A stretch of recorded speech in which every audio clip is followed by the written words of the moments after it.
Hello hello.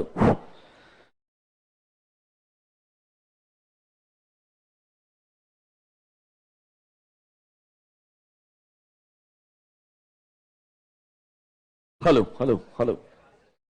करना life. मेरे कोई नहीं दिख रहा है।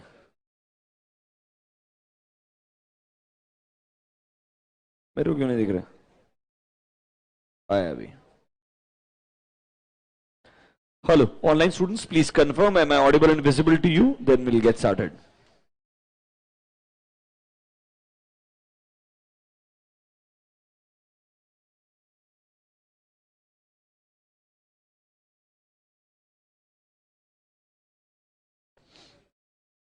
Hello hello. ग्रेट।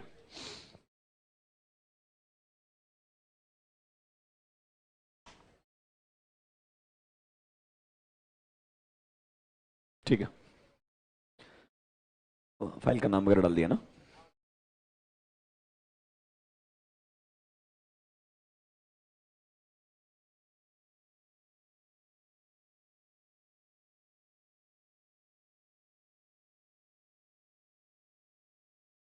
ठीक है, वो बस रिंग लाइट्स का इफेक्ट थोड़ा कम लग रहा है, वो देख लेना।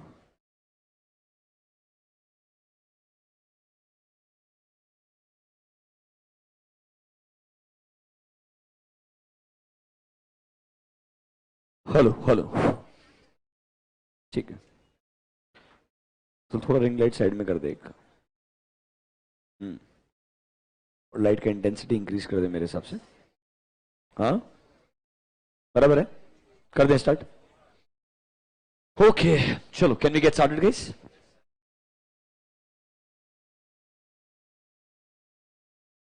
सुरेश को कॉफी और पानी बोल देना। Okay, good evening, everyone. I hope you guys are doing great. Now, let me give you a first overview that how we will progress with the entire batch. पूरा ऑब्जेक्टिव क्या है आपको पहले कुछ मिनट्स में अच्छा अंडरस्टैंडिंग देता हूं, and then will get started obviously. Now first of all I am assuming that if you are attending fast track lectures, मतलब आपने ऑलरेडी एक बार कभी ना कभी तो ऑडिट पढ़ा होगा. This is an assumption.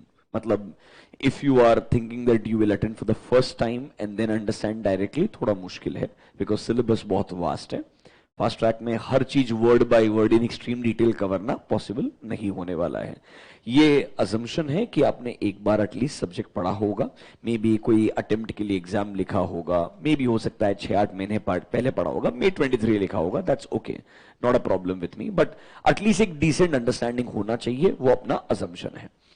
अब सबसे पहले आपके नए सिलेबस में दैट इज मे 24 में आईसीआई का ओवरऑल सिलेबस क्या बोलता है, what all chapters we have, क्या क्या चेंजेस हैं, उन चेंजेस को हमने अप्रोच कैसे करना चाहिए, एंड नए सिलेबस का उन्होंने जो सेक्शन वाइज वेटेज दिया है उसके हिसाब से हमारा ओवरऑल सब्जेक्ट के लिए अप्रोच क्या होना चाहिए वो आपको बताएंगे. So if you come here and see this, this is your list of chapters as per ICAI new syllabus. You have in total 11 chapters now as per May 24, that is new syllabus of ICAI. ये अपने module number 2 के अंदर एक index रहेगा, वहां पर list रहेंगे सारे के सारे चैप्टर्स का 1 to 11, and this is the sequence as per new ICI module. अब देखो, ऑडिट के अंदर सबसे पहले lot of people have this misconception कि सर इंटरमीडिएट लेवल पे तो एसेस है ही नहीं, सिर्फ चैप्टर्स है. चैप्टर्स को ऐसे से बनाया गया है, इंटर के अंदर भी ऐसा ही होता है, फाइनल में भी ऐसा ही होता है.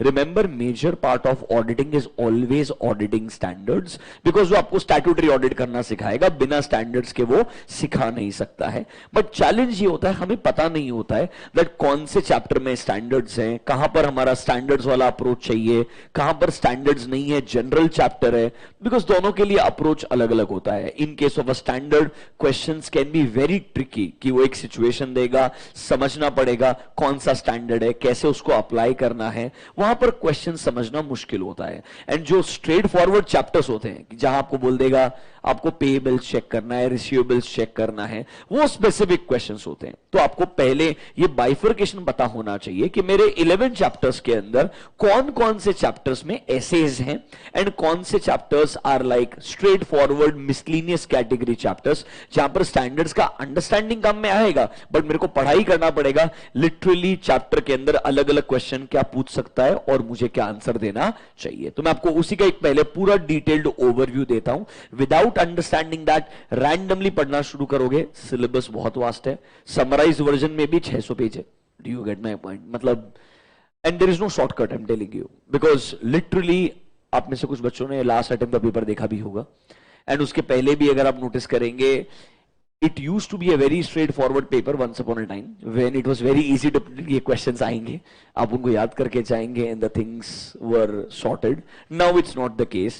In every attempt there is a surprise element and MCQs and correct incorrect also specifically are asked from really specific corners. तो इसके लिए आपको बहुत अच्छा preparation, detailed understanding होना जरूरी है. Is that clear to you? तो सर ये 1 to 11 जो है इसमें bifurcation क्या है, नोटिस कीजिएगा मेरे साथ में। Chapter number 1 says nature, objective and scope of audit. Honestly ये एक बेसिक सा चैप्टर है जो पहले भी था ओल्ड सिलेबस में, नए सिलेबस में भी एज इट इज कंटिन्यू किया है, बट इस चैप्टर में क्या कर दिया, लैंग्वेज बहुत चेंज कर दिया। लाइक स्कोप ऑफ ऑडिट पहले भी था, aspects to be covered in audit पहले भी था, बट अंदर का जो कंटेंट था उसका लैंग्वेज चेंज कर दिया है। एंड जहां जहां आईसीआई थियरी के अंदर ऐसा करता है, ऑनेस्टली बता रहा हूं, प्रोबेबिलिटी होती है जहां जहां लैंग्वेज चेंज है वो आने वाले पहले कुछ अटेम्प्ट्स में पूछे जाएंगे।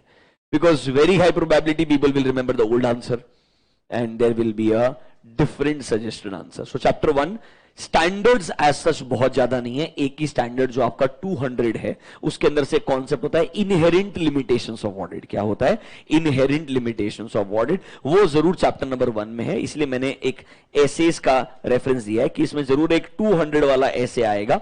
उसके अलावा इट्स अ सिंपल चैप्टर जहां पर ऑडिट क्या है, एडवांटेजेस ऑफ ऑडिट क्या है, ऑडिट का बाकी डिसिप्लिन से क्या रिलेशनशिप है, थोड़ा यहां पर उसने ऑडिट के अलावा बाकी स्टैंडर्ड्स क्या होते हैं, एसएईज, एसआरएस, एसआरईज, उनका इंट्रोडक्शन आपके लिए रखा है। वो चैप्टर्स डिटेल में सीए फाइनल में पढ़ाते हैं, इंटरमीडिएट लेवल में उन अदर स्टैंडर्ड्स का इंट्रोडक्शन है। That is your chapter number 1, weightage of 4 to 5 marks. I will show you section wise weightage of ICI also. 4 से 5 मार्क का वेटेज है, मतलब एक क्वेश्चन तो आएगा बट वो स्टैंडर्ड में क्वेश्चन आए जरूरी नहीं है from your chapter number 1। Is that clear to you?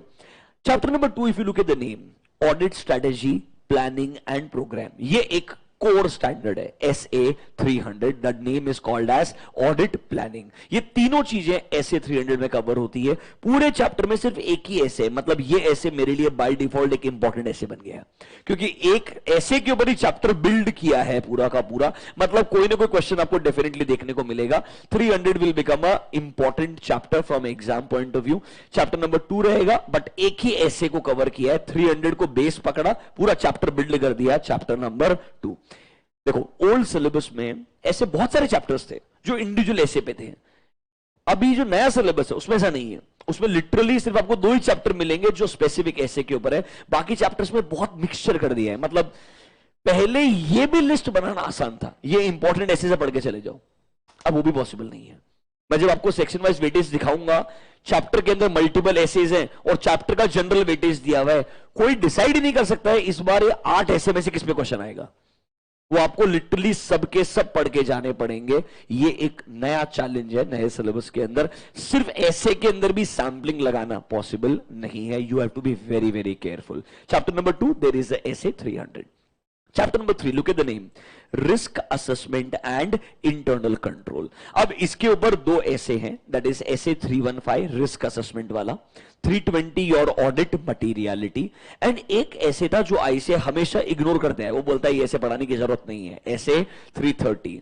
पर मैं हमेशा बोलता था ऐसा हो ही नहीं सकता है, उसके बिना आपका ऑडिट प्रोसीजर कंप्लीट ही नहीं होता है। उन्होंने फाइनली बोला ओके 330 भी पढ़ा दो। उन्होंने एक नया स्टैंडर्ड ऐड कर दिया स्पेसिफिकली कि जो रिस्क आपको मिलेगी उसके लिए आप रेस्पॉन्ड कैसे करोगे, the name of the SA is responses to the assessed risk and the number is called as SA 330 ये उन्होंने ऐड कर दिया है इंटरमीडिएट के सिलेबस में। घबराइए मत, आपको मैं प्रॉपर लिस्ट वगैरह बनवा के दूंगा, हर जगह सही अप्रोच दूंगा, सिर्फ पहले एक बेसिक ओवरव्यू दे रहा हूं कि हमें समझना चाहिए कि नए सिलेबस में है क्या क्या, फिर हम सोच समझ करके एक लॉजिकल अप्रोच डेवलप कर पाएंगे ताकि आपको पढ़ते वक्त यहां से आगे see I am assuming you are making a now fresh start all together कि भाई मेरे को यहां से सब्जेक्ट वापस से पहली बार अप्रोच करना है। आप में से कुछ बच्चे सिर्फ 2 ही सब्जेक्ट लिखने वाले हैं, you would have cleared group 1, आप में से कुछ बच्चे दोनों लिखने वाले हैं, तो दोनों के हिसाब से मेरे को एटलीस्ट अप्रोच क्लियर करके बताना पड़ेगा ताकि इस सब्जेक्ट में अगर आपके पास में टाइम लिमिटेड भी है डिवोट करने के लिए, you should know what is the right approach and what is may be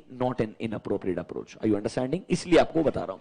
number 2 was your 300 के बाद में जो आपका चैप्टर नंबर 3 था, रिस्क असेसमेंट इंटरनल कंट्रोल, इसमें एसेज हैं, दैट इज 315, 320 एंड 330। इसके अलावा कुछ थियोरेटिकल पार्ट भी है जहां पर आपको इंटरनल कंट्रोल, आप में से कुछ बच्चों ने शायद ईआईएस देखा होगा ओल्ड सिलेबस का, वो इंटरनल कंट्रोल क्या होते हैं, कंपोनेंट्स ऑफ इंटरनल कंट्रोल्स क्या होते हैं, एडवांटेजेस क्या हैं, लिमिटेशंस ऑफ कंट्रोल्स क्या हैं, कंट्रोल्स को चेक करने के तरीके क्या हो सकते हैं, वो सब कुछ उन्होंने चैप्टर नंबर 3 के अंदर रखा है। मतलब 3 एक ऐसा चैप्टर है जिसमें स्टैंडर्ड्स भी है एंड जनरल चैप्टर वाला कंटेंट भी है, बट एक ऑलमोस्ट 10 मार्क का वेटेज है। मतलब स्टैंडर्ड से भी एक आध क्वेश्चन आएगा एंड जनरल चैप्टर के पार्ट से भी एक आध क्वेश्चन पक्का आएगा। हमें टाइम डिवोट करना पड़ेगा, पहले 3 स्टैंडर्ड पढ़ने पड़ेंगे, 315, 320 एंड 330, फिर वो चैप्टर का जनरल कंटेंट भी गो थ्रू करना पड़ेगा।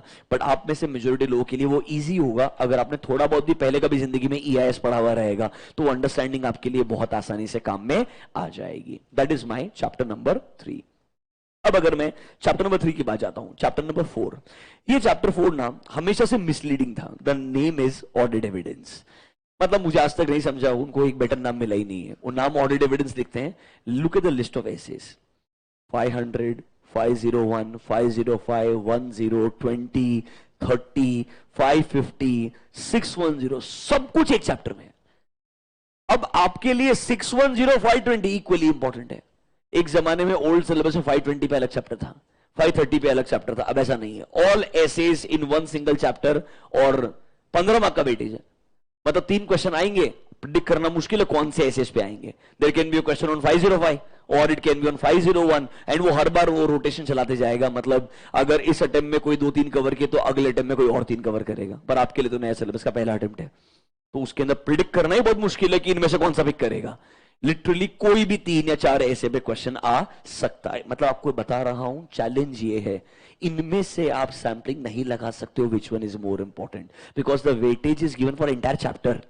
You can't decide in that chapter what will get asked and what will not get asked, and every essay is in detail. तो पहले ऐसा था कुछ एसेज डिटेल में नहीं है, इस बार सारे एसेज ही डिटेल के अंदर है, बिकॉज उन्होंने डिवाइड कर दिया। ये इंटरमीडिएट का एसेज है, ये फाइनल का एसेज है। जो इंटर में है वो इंटर में पढ़ाएंगे, फाइनल में पढ़ाएंगे ही नहीं, और जो फाइनल का है वो फाइनल में ही पढ़ाएंगे। सो ये क्लियर बाइफर्केशन है। तो इस वजह से वो ऐसे अब इंटर के अंदर ही पूरा लिखा हुआ है। That is your chapter number 4. It is called as audit evidence. अब आता है चैप्टर नंबर 5। ये आपका ओल्ड सिलेबस का था चैप्टर नंबर 9। याद है क्या? Audit of items of financial statements, जहां पर आपके बैलेंस शीट के, पीएनएल के हर एक लाइन आइटम का ऑडिट वाला पार्ट लिखा था। ये चैप्टर एज इट इज है, इसमें कोई चेंज नहीं है, इसमें कोई ना मेजर एडिशन है ना मेजर डिलीशन है। ऑलमोस्ट सब चीजें वैसी की वैसी लिखी हुई है। बस एक प्रॉब्लम है, इस बार वेटेज इंक्रीज कर दिया। इस बार इसका वेटेज अप्रोक्सीमेटली हो गया है 15 to 18 मार्क्स का of one chapter, that is chapter number 5, and this is disastrous. This gives them power to ask anything. They can ask you a question on AS schedule 3, they can ask you a question on general question, receivable कैसे check करोगे, payable कैसे check करोगे, या उसमें भी depreciation amortisation के लिए क्या इंपॉर्टेंट एट्रीब्यूट्स दिमाग में रखोगे, स्पेसिफिक क्वेश्चन भी आ सकता है। कोई चेंज नहीं है सिलेबस में, बस वेटेज कंफर्म बढ़ा दिया है। मतलब इस बार मान के चलिए 15 मार्क का क्वेश्चन तो आपको डेफिनेटली चैप्टर 5 से देखने को मिलेगा। That is your audit of items of financial statement. But इस चैप्टर में कोई मेजर चेंजेस बिल्कुल भी नहीं है। Is that clear to you?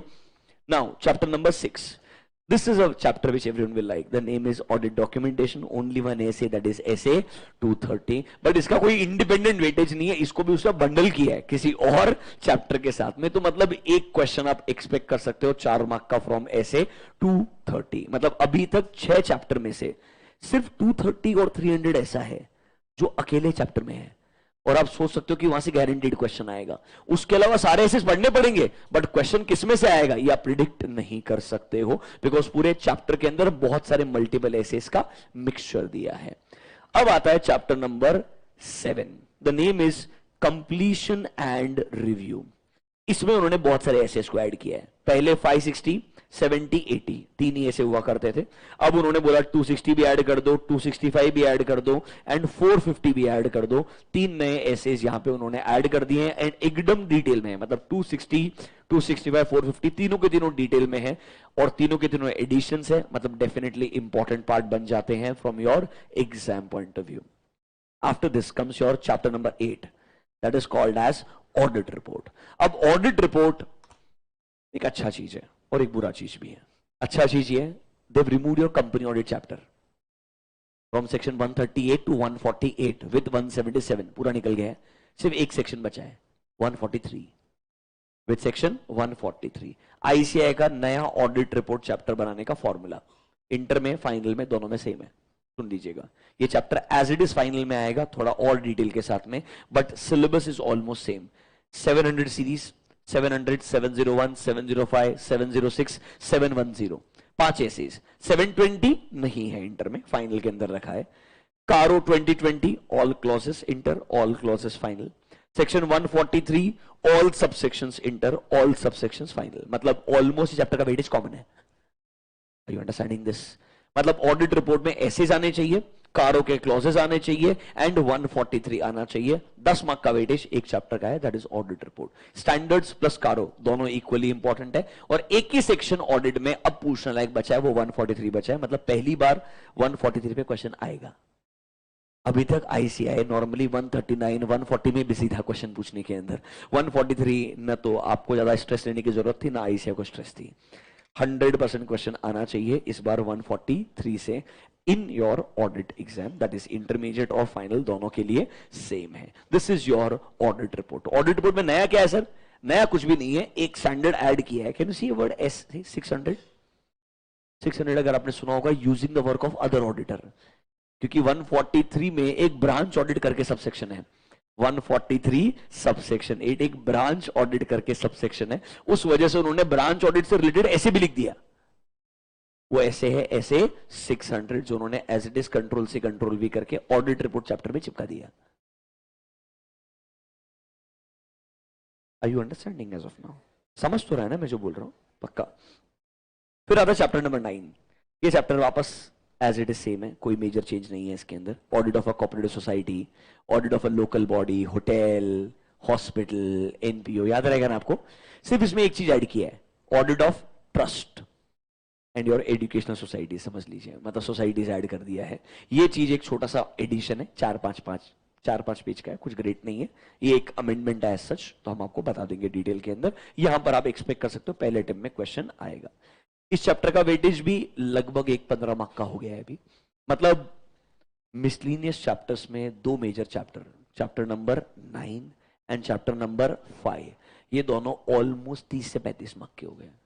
ये 2 चैप्टर कितने मार्क्स हो गए? 30 से 35 मार्क. अमेंडमेंट कुछ भी नहीं है इनमें ज्यादा, बट इनका वेटेज जो है अभी काफी डोमिनेंट हो गया है स्पेसिफिकली, जो ओल्ड के अंदर नहीं था. अब कंपनी ऑडिट का जो वेटेज था कहीं एलोकेट करना था, थोड़ा स्टैंडर्ड्स में गया है, थोड़ा इन चैप्टर के अंदर चले गया. मेजर चीज ये हुआ है. इसके बाद में आता है आपका सेम बैंक ऑडिट. कोई डिफरेंस नहीं है, ऑलमोस्ट सेम चैप्टर है. मतलब literally negligible amendment, same 4 mark का वेटेज है, कोई वेटेज में भी चेंज नहीं है. लास्ट में फाइनली आपने देखा होगा इसमें सब्जेक्ट का नाम चेंज कर दिया, एथिक्स. समझ रहे हैं मेरा बात? मेरे हिसाब से कॉस्मेटिक है. बोलने के लिए एक चैप्टर बनाया है, ethics and terms of engagement. Terms of engagement सुनते ही 210 समझ में आ जाएगा. It is about essay. 210 is engagement terms, and ethics is nothing but your essays like 220 and SQC. इनमें लैंग्वेज चेंज हो गई है, पूरा as it is 220 and SQC जो बेयर स्टैंडर्ड है वो उन्होंने इंक्लूड कर दिया है. मतलब ये चैप्टर भी ऑलमोस्ट हमारे लिए क्या हो गया, एक स्टैंडर्ड बेस्ड चैप्टर हो गया. मतलब ये हमारे ओवरऑल 11 चैप्टर्स हैं। सर अभी अप्रोच कैसे करना चाहिए? पहले ब्रॉडर, अगर मैं मेरे हिसाब से आपको मार्क्स का बाइफर्केशन बताऊं, 30 स्टैंडर्ड्स तुम्हारे सिलेबस में है, 30 they are part of your syllabus. उनका वेटेज 50 मार्क कंफर्म है। कंफर्म मतलब कंफर्म, 5-6 ऊपर हो सकता है, नीचे नहीं होगा। और 30 स्टैंडर्ड्स 50 मार्क का वेटेज क्लियर है। एंड अब बसता मिसलिनियस चैप्टर्स। उसमें आता है आपका audit of items of financial statement, उसमें आता है आपका डिफरेंट पर्पस एंटिटीज वाला ऑडिट, उसमें आता है आपका बैंक ऑडिट, एंड आपका आता है इंटरनल कंट्रोल वाला चैप्टर। विच चैप्टर? Internal control. अगर आपको याद होगा ना, एक ऑडिटेड एंड ऑटोमेटेड एनवायरमेंट करके था, वो इंटरनल कंट्रोल में चिपका दिया है। उसको लगा अलग से पूछने की जरूरत नहीं है, उसके अंदर ही ऐड कर देते, तो उन्होंने दोनों चैप्टर को मर्ज कर दिया। वो इंटरनल कंट्रोल में। आप खुश मत होइएगा कि वो चैप्टर डिलीट हो गया है, वो नहीं डिलीट हुआ है, उधर ही है, बस उन्होंने एक चैप्टर के अंदर उसको क्या कर दिया है? मर्ज कर दिया है। तो मेरे हिसाब से 4 chapter, audit of items of financial statement, different types of entities का ऑडिट हो गया, बैंक ऑडिट हो गया, एंड इंटरनल कंट्रोल वाला जो चैप्टर हो गया, ये 4 चैप्टर जो है, इनका वेटेज 40 मार्क्स क्लियर है। 4 चैप्टर का वेटेज 40 मार्क्स क्लियर है, मतलब 40 मार्क का पेपर इधर से आएगा ही आएगा। इधर 5-1 मार्क और ऐड हो सकते हैं, ऐसा, क्योंकि कुछ कुछ कॉमन एरियाज है जहां पे स्टैंडर्ड भी है, चैप्टर भी है। सो हो सकता है ओवरलैपिंग हो जाए, स्टैंडर्ड ना आए चैप्टर आ जाए, या चैप्टर आ जाए स्टैंडर्ड ना आए, वैसा ओवरलैपिंग हो सकता है। आप अपने दिमाग में 50-50 अप्रोच रखिए। 50 मार्क के लिए सारे स्टैंडर्ड्स काम में आएंगे, एंड 50 मार्क के लिए कुछ चैप्टर्स है मेरे पास में, वो चैप्टर के अंदर जनरल कंटेंट भी रहेगा प्लस थोड़ा स्टैंडर्ड वाला कंटेंट भी रहेगा। ये एक मिक्सचर करके इन्होंने 11 चैप्टर बनाए, उसका वेटेज बनाया है। 1 मिनट के लिए आपको सामने वेटेज भी दिखाता हूं रेफरेंस के लिए, फिर मैं आपको अप्रोच डायरेक्टली बताऊंगा। 1 सेकेंड।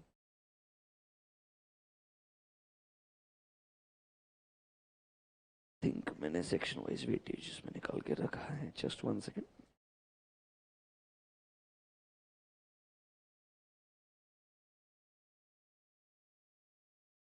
दो मिनट स्पेंड कर लीजिए। Paper number 5, auditing and ethics. Can you see the first chapter? Clear weightage 4 to 5 marks. मतलब इंट्रोडक्शन वाले पार्ट पे कुछ तो क्वेश्चन पूछेगा, सिर्फ एक ही ऐसे देखने को मिलेगा। कौन सा ऐसे? 200। वो भी डिटेल में नहीं है, सिर्फ इनहेरेंट लिमिटेशन है। सिर्फ क्या लिखा हुआ है? Inherent limitation. नीचे आ जाइए, chapter number 2। Can you see the name? Audit strategy, planning and program, entirely on SA 300। entirely on essay 300. Weightage can you see 8 to 12 marks. This is why that one essay 300 will become a very important essay. On one essay 2 question पक्का आएंगे, मतलब 10 mark का weightage है। ये एक अच्छा ऐसे बन जाता है जो हम आइडेंटिफाई करके मेहनत कर सकते हैं। फिर देखिए chapter number 3, the name is risk assessment and internal control. इसमें आप देखेंगे ऑडिट रिस्क, रॉम, ये सब कहां पर आ रहा है? ऐसे 315 में आ रहा है। कहां से आ रहा है? SA 315। Can you see materiality in planning and performing, this is your SA 320।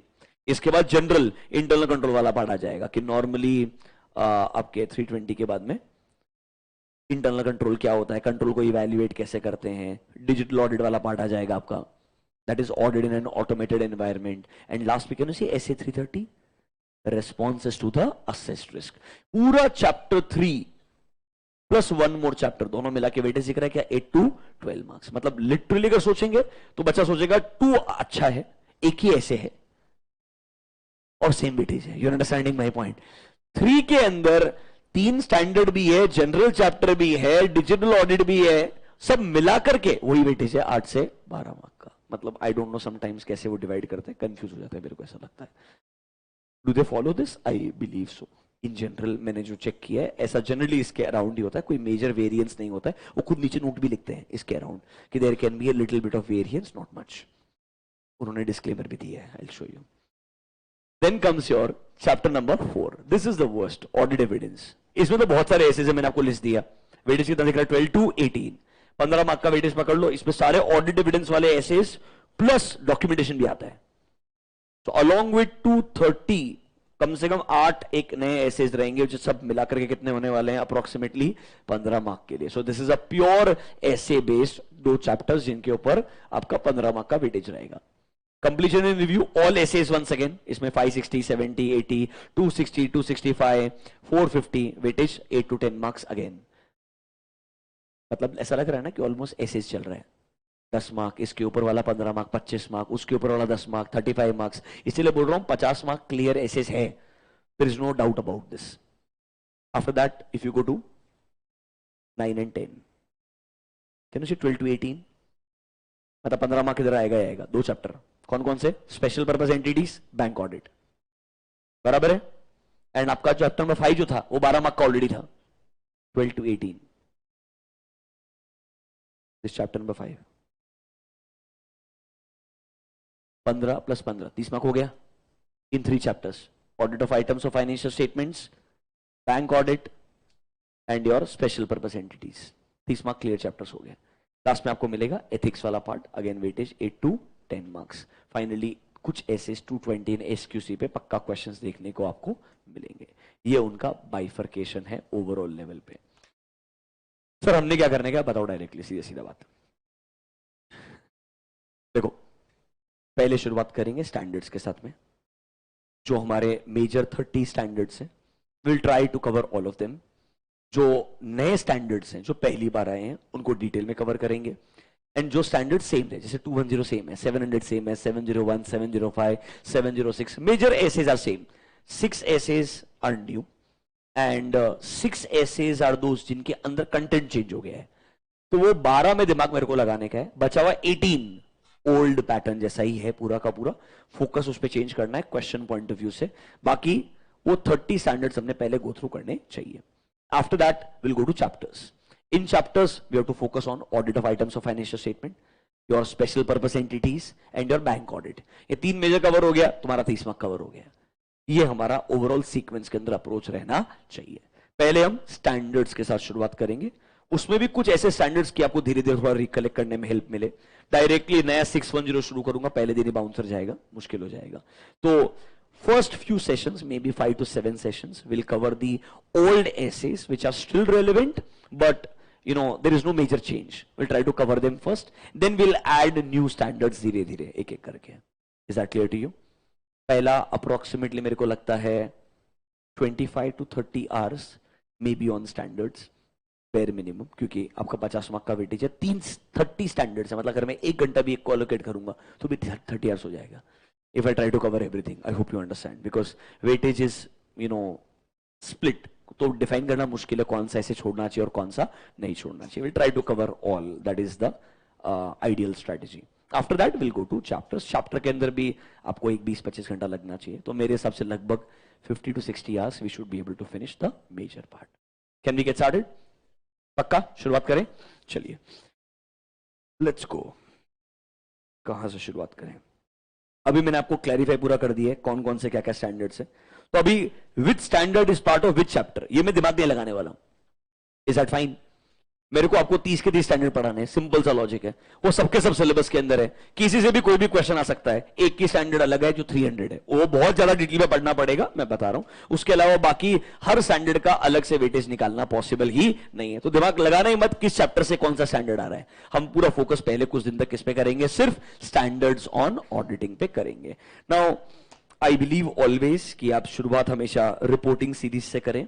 आपका अगर बेसिक अंडरस्टैंडिंग रिपोर्टिंग का ठीक रहेगा तो आगे वाले स्टैंडर्ड और इजी होते जाएंगे, लॉजिकल रहेंगे। So we will start with SA 700। Now before I start with this, कुछ बेसिक्स जो आपको पता होना चाहिए, थोड़ा बेसिक चीजों का इंट्रोडक्शन देता हूं, then we hit the essay.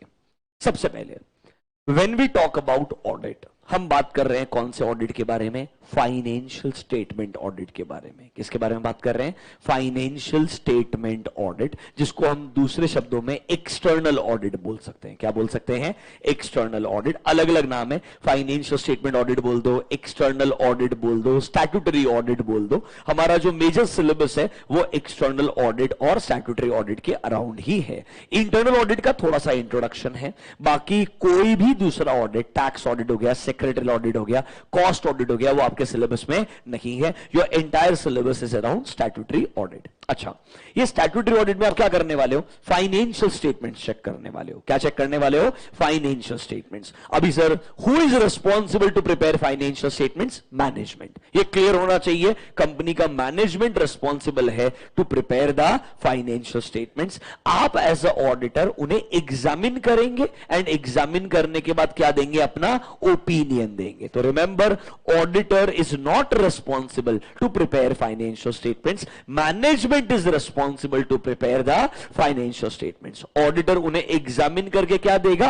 Opinion देगा अपना through a report. That report is called as audit report. वापस से, management responsible to prepare financial statements, auditor इन फाइनेंशियल स्टेटमेंट्स को एग्जामिन करेगा एंड एग्जामिन करने के बाद क्या देगा? अपना रिपोर्ट देगा. वो रिपोर्ट को हम ऑडिट रिपोर्ट बोलते हैं, जिसमें आएगा हमारा ओपिनियन, जिसमें आएगा हमारा opinion. Is that clear to you? अच्छा, फाइनेंशियल स्टेटमेंट्स में क्या क्या आता है? We have balance sheet, we have profit and loss account, cash flow statement, notes to accounts, and there is something called as SOCE, that is called as statement of changes in equity. That is a requirement of Ind AS. ये पांचों चीजें मिलके क्या बनता है? Financial statement बनता है. Management उसे बनाएगा, ऑडिटर इसे एग्जामिन करेगा. Is that clear to you? अच्छा, क्या audit is a requirement of law? Is audit conduct करना required by law? Please confirm, am I audible and visible to you?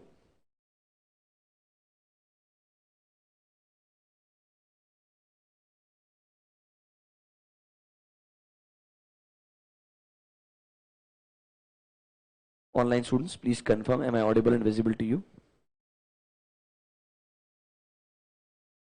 Perfect, great. क्या बोल रहा था लास्ट? कंपनीज एक्ट का requirement है कि हमें स्टैट्यूटरी ऑडिट करवाना पड़ेगा. मतलब इस स्टैट्यूटरी ऑडिट, तुम्हारा सामने फेस टू फेस होने का ऑब्जेक्टिव यही है, समझ रहे हो, ताकि एटलीस्ट मेरे को अकेले बैठ करके बात ना करना पड़े. That is dangerous, it haunts me. मेरे को लगता है मैं रात को सोएगा, अकेले उठ के बात करना शुरू कर देगा वापस से. तुम्हें सही में मजाक लग रहा है? बहुत डेंजरस चीज है. इसलिए मैं हमेशा बोलते सामने कोई ना कोई होना चाहिए. अगर बच्चे बैठे हैं सामने तो I will be able to talk. Online students, I care about you. ऐसा बुरा मत फील करना, बट सामने अगर बच्चे बैठे रहे तो अच्छा लगता है. So as per companies act, it's a requirement कि आपको सारे कंपनीज को क्या करवाना पड़ेगा? स्टैट्यूटरी ऑडिट करवाना पड़ेगा.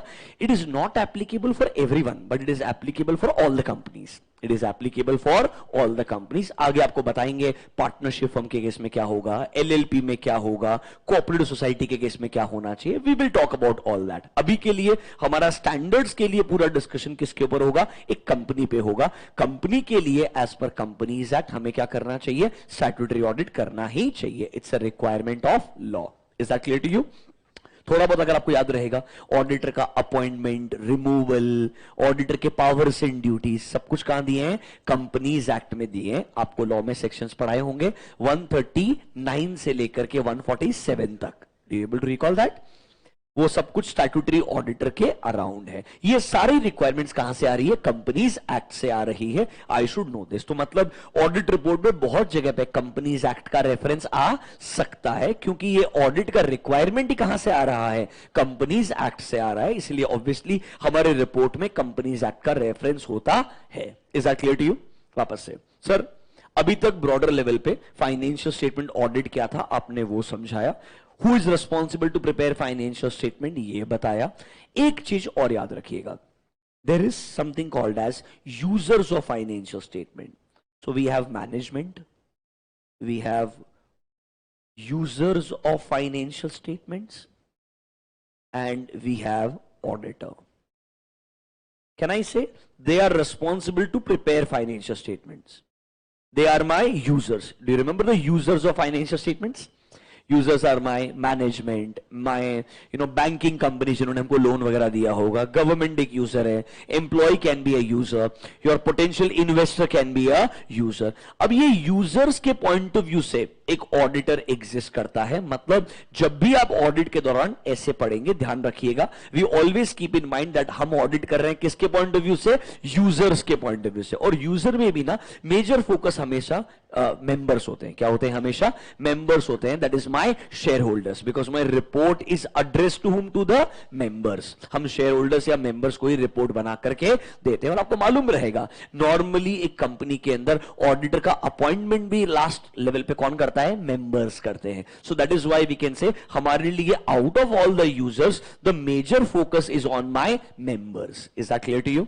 क्या आपको इतना ओवरव्यू क्लियर है? पक्का? ये सिर्फ इंट्रोडक्शन था, मैं अज्यूम कर रहा हूं आप में से मेजॉरिटी लोग को ये पता होगा। क्या है? इन चीजों का रेफरेंस आगे आ जाएगा, इसीलिए आपको बस एक बार अवेयरनेस दे दिया। Can we get started now? अब शुरुआत करते हैं SA 700 के साथ में। मैंने गो टू 700, एक बार एक चीज और सुन लीजिए। हमारे ऑडिट में ना स्टैंडर्ड्स के सीरीज है, 200 सीरीज, 300, 4, 5, 6, 7 एंड 800 भी है। वो आपके सिलेबस में नहीं है। आपका सिलेबस कहां तक आता है? 700 तक। इसमें ये जो 700 पार्ट है, ये आपका ऑडिट रिपोर्टिंग पार्ट है। कौन सा पार्ट है? Audit reporting part. ये जो 600 मतलब 4, 5, 6 तीनों के तीनों, this is your execution phase. This is your execution phase. इसमें भी ये जो 600 है स्पेसिफिकली, यहां पर हम you are using the work of a third party. You are using the work of a third party. ये थर्ड पार्टी कौन हो सकता है? इंटरनल ऑडिटर हो सकता है, ये थर्ड पार्टी आपका ब्रांच ऑडिटर हो सकता है, ये थर्ड पार्टी आपका खुद का ऑडिटर का एक्सपर्ट हो सकता है। क्या हो सकता है? अपना खुद का एक्सपर्ट हो सकता है। मतलब सर सीरीज 200 से लेके 800 तक जाती है। 800 हमारे सिलेबस में नहीं है। 700 जो लास्ट फेज है वो हमारा रिपोर्टिंग फेज है। 4, 5, 6 तीनों के तीनों क्या है? एग्जीक्यूशन है। 4, 5, 6 तीनों के तीनों क्या है? एग्जीक्यूशन फेज है, जहां पर आपको बोला जाएगा ऑडिट कीजिए, एविडेंसेस को ऑब्टेन कीजिए। And during the course of audit हमें कभी कभी थर्ड पार्टी के काम पे भी रिलाई करना पड़ सकता है। इसीलिए एक सीरीज बना के दिया है, that is called as 600 series. That is called as 600। यहां पर हम कोई ना कोई थर्ड पार्टी का काम यूज करेंगे। बट 4, 5, 6 तीनों के तीनों क्या है? एग्जीक्यूशन है। 4, 5, 6 तीनों के तीनों क्या है? एग्जीक्यूशन फेज है। फिर आता है आपका 300। This is your planning phase. This is your planning phase. मतलब कैन वी से 300 इज प्लानिंग, उसके बाद में आएगा एग्जीक्यूशन, दैट इज 4, 5, 6, फिर आएगा रिपोर्टिंग, दैट इज योर 700। ये आपका मेजर स्टैंडर्ड्स का सीरीज है, जहां पे ऑडिट में प्लानिंग से लेकर के रिपोर्टिंग तक के सारे सिनेरियोस कवर होते हैं। तो जब हम 300 डिस्कस करेंगे मतलब हम प्लानिंग डिस्कस करेंगे, जब हम 4, 5, 6 डिस्कस करेंगे मतलब एग्जीक्यूशन डिस्कस करेंगे, एंड जब हम 700 जो आज शुरू करेंगे that is called as reporting phase. Is that clear to you? फिर सर 200 में क्या है? 200 में ना कुछ बेसिक कॉन्सेप्ट्स दिए हैं। They are my basic concepts for stat audit.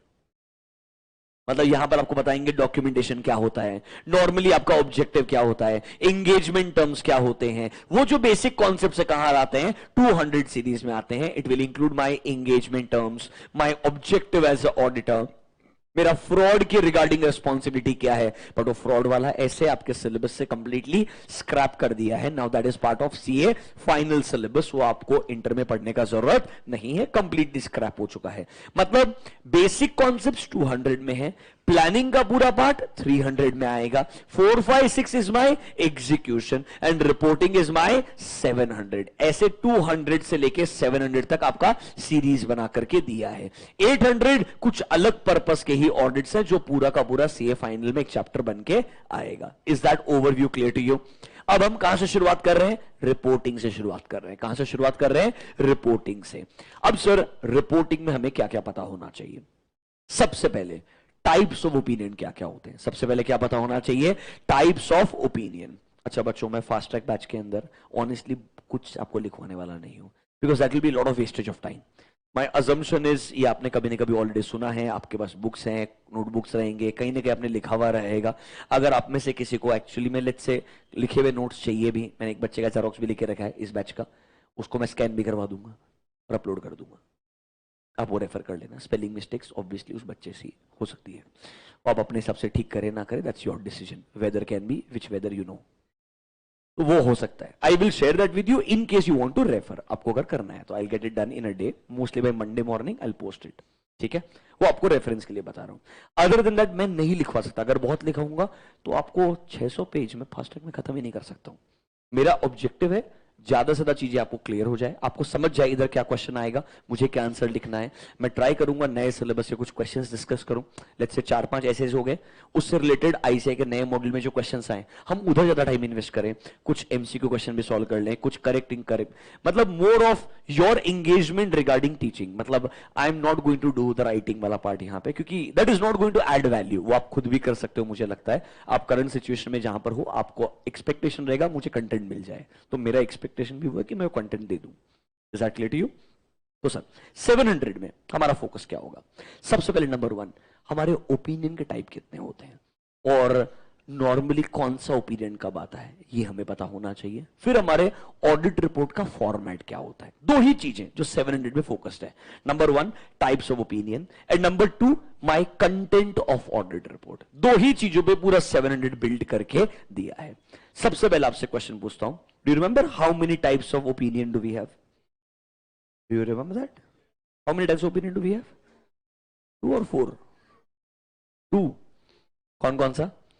One is called as modified and second is called as unmodified। मतलब सर या तो आप क्लीन रिपोर्ट देंगे या आप मॉडिफाइड रिपोर्ट देंगे, तो आपके लिए ओपिनियन कितने टाइप के हो गए? 2 टाइप के हो गए। One is called as unmodified opinion and the other one is called as modified opinion. सबसे पहले काम करते हैं, उनका लैंग्वेज डिस्कस कर लेते हैं। अपने मॉड्यूल में है पेज नंबर 1F.3, तो अपना जो फर्स्ट मॉड्यूल है that is the essay module. In the essay module हम 700 सीरीज पे जा रहे हैं। कहां पर जा रहे हैं हम? 700 सीरीज पे जा रहे हैं। इसके अंदर आपको दिखेगा फॉर्म ऑफ ओपिनियन, मतलब एक तरीके से टाइप्स ऑफ ओपिनियन। देखिए यहां पे 2 ब्रॉडर कैटेगरी रहेगा, अनमॉडिफाइड ओपिनियन एंड दूसरा क्या मिलेगा? मॉडिफाइड। अब सुनिए, अगर मुझे ऑडिट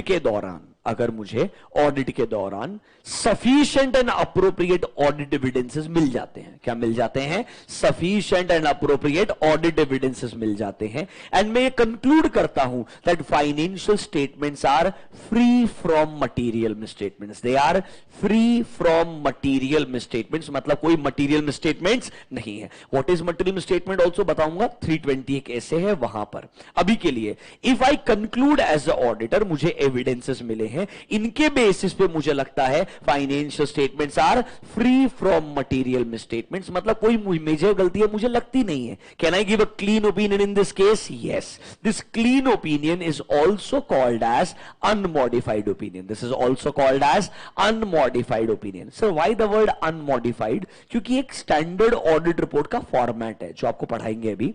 ये फॉर्मेट के अंदर हम अगर बोले कोई चेंजेस नहीं चाहिए तो हम बोलेंगे ये रिपोर्ट कहलाएगा clean report, and don't make a modification, that means it can be called as unmodified. So the standard format is followed as it is. We call this as clean opinion और unmodified opinion. एक बार पढ़िए जरा, unmodified opinion क्या होता है?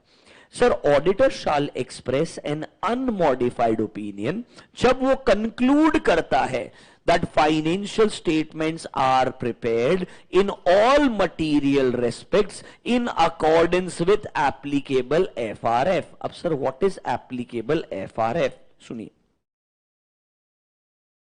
एक word आएगा applicable FRF, फुल फॉर्म सुनिएगा। एप्लीकेबल एफआरएफ मतलब financial reporting framework, financial reports को बना करके प्रेजेंट करने का framework, that is called as FRF. अब बताइए इंडिया में अगर मुझे फाइनेंशियल स्टेटमेंट्स बनाना है, या तो मुझे एएस फॉलो करना पड़ेगा या मुझे इंड एएस फॉलो करना पड़ेगा, बराबर है कि नहीं है? That is for the purpose of accounting. मतलब फाइनेंशियल स्टेटमेंट बनाने के लिए either I need to comply with accounting standards और इंड एएस। बट ये तो फाइनेंशियल स्टेटमेंट्स के लिए अकाउंटिंग हुआ। आपका जो फाइनली बैलेंस शीट का फॉर्मेट है, जो पीएनएल का फॉर्मेट है, वो फॉर्मेट कहां से आएगा? शेड्यूल 3 से आएगा। कहां से आएगा? शेड्यूल 3। तो we can say a combination of 2 things, that is AS plus Ind AS, मतलब एएस और Ind AS plus your schedule 3, दोनों चीजें मिलकर क्या बनता है?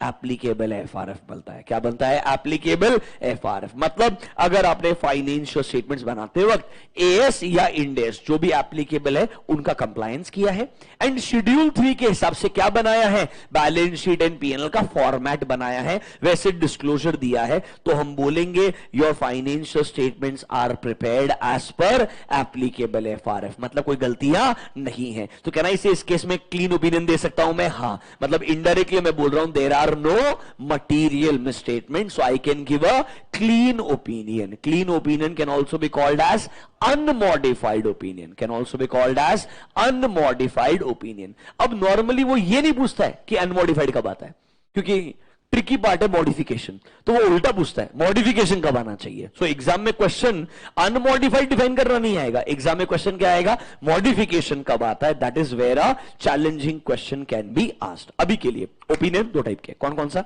Modified, unmodified. अगर मुझे एविडेंसेस मिला और मुझे लगता है financial statements are prepared applicable FRF, तो मतलब मुझे कोई गलतियां नहीं मिली है। Can I give a clean opinion? Yes. आप क्लीन ओपिनियन दे दो, उसको हम क्या बोल देंगे?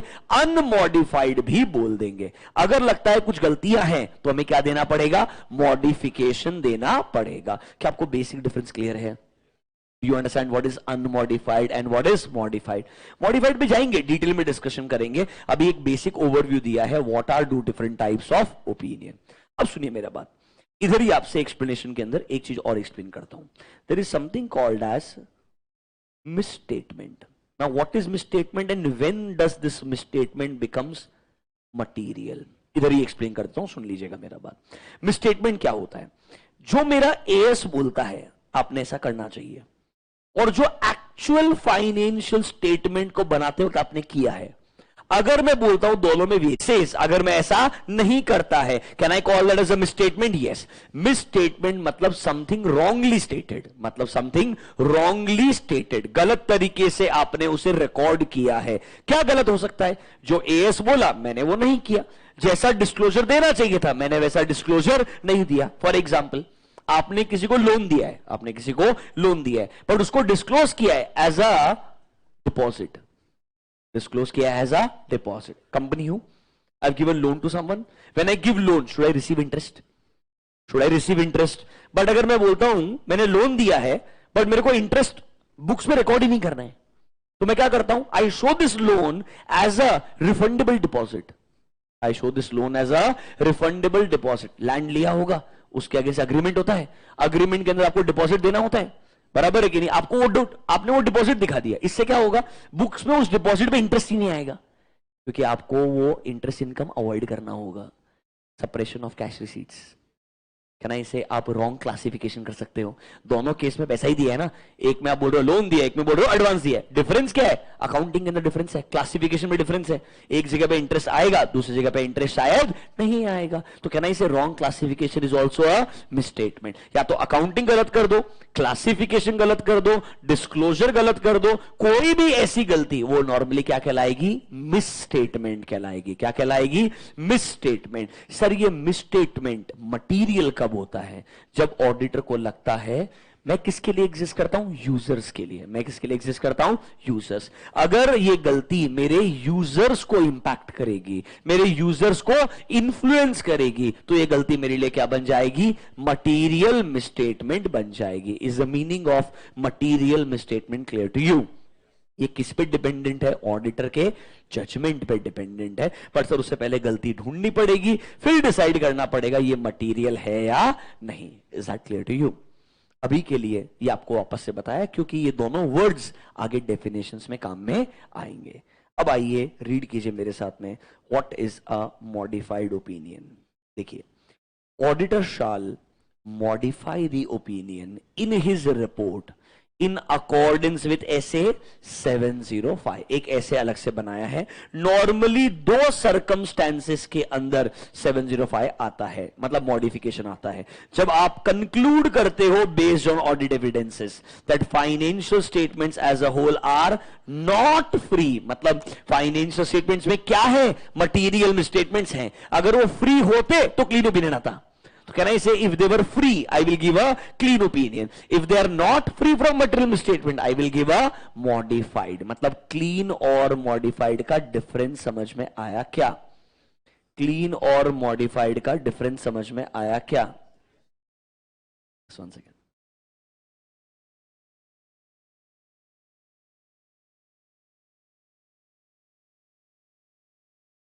Okay, online students, am I audible and visible to you? Please confirm.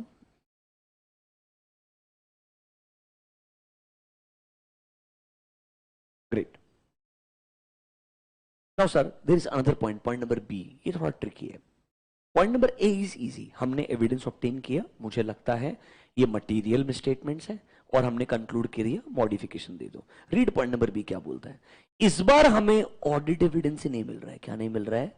Audit evidence ही नहीं मिल रहा है। मतलब we are not able to obtain sufficient and appropriate audit evidence. जब ऑडिट एविडेंस ही नहीं मिलेगा तो कंक्लूड कैसे करेगा that they are free from material misstatements और नॉट। मतलब ए में आपको गलतियां मिलती है, बी में आपको लगता है एविडेंस नहीं मिला है, मतलब गलतियां हो सकती है। So this is detection of misstatement. In point number B there is a possible misstatement. In point number B there is a possible misstatement. मुझे लगता है गलतियां हो सकती है। दोनों केस में अगर वो मटेरियल है तो ही क्या आएगा? मॉडिफिकेशन आएगा, वरना कौन सा ओपिनियन आएगा? क्लीन ओपिनियन आएगा। क्या आपको basic understanding of clean and modified समझा क्या? मॉडिफिकेशन दो सर्कमस्टेंसेस में आता है। पहला वाला जब आपने बोला मेरे हिसाब से financial statements are not free from material misstatements, मतलब क्या है? There are material misstatements. दूसरा चीज, मुझे sufficient and appropriate audit evidence नहीं मिला कि मैं कंक्लूड करूं that financial statements are free, मतलब हमें लगता है एविडेंस नहीं मिला। इसका मतलब क्या है? पॉसिबल मटेरियल मिसस्टेटमेंट्स हो सकते हैं। इस वजह से आप यहां पर भी क्या देंगे? मॉडिफाइड ओपिनियन देंगे। इन दोनों सर्कमस्टेंसेस में आएगा मॉडिफाइड ओपिनियन। एक में गलतियां मिली है, दूसरे में एविडेंस ही नहीं मिला है, इसलिए लगता है मटेरियल मिसस्टेटमेंट हो सकते हैं। एक में है डिटेक्शन ऑफ मिसस्टेटमेंट, दूसरे में है पॉसिबल मटेरियल मिसस्टेटमेंट। इतना क्लियर है क्या? वापस से, वेयर आर वी? SA 700। इधर हमको दो चीज पढ़ने का है, दो टाइप के ओपिनियन एंड दूसरा चीज format of report. Format of report पे आने से पहले दो ओपिनियन बताए, मॉडिफाइड एंड अनमॉडिफाइड। अनमॉडिफाइड मतलब सर एप्लीकेबल FRF फॉलो किया है, कोई मटेरियल स्टेटमेंट्स नहीं लगते हैं, लगते हैं गलतियां हैं तो मॉडिफिकेशन आ सकता है। इतना क्लियर है क्या? ये दोनों चीज वापस से 705 में रिपीट भी करेंगे। अभी गुड। अब आते हैं फॉर्मेट के ऊपर। Let's take an example of audit report and फिर हम फॉर्मेट को डिस्कस करते हैं। थोड़ा बहुत ऑडिट रिपोर्ट का फॉर्मेट याद है क्या? It's on page number 1F.14.